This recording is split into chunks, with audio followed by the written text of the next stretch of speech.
Kamusta po? Tuloy po tayo. Napakalamig na naman sa labas, ano?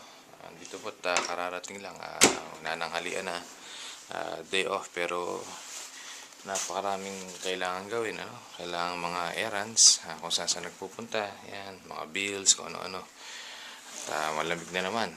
Freezing na naman. November pa lang. Usually, hindi pa freezing pag November. Pero bagong lahat, babatiin ko lang po kayo ng maligayang happy birthday para kay Purser Boyet.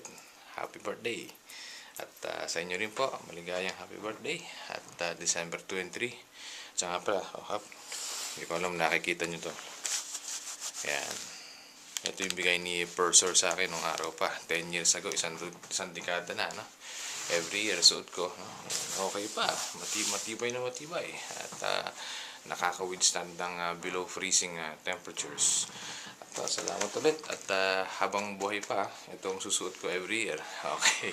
Sige po. At maraming salamat. At kamusta na lang. At sana'y maligaya inyong birthday. Kamusta na sa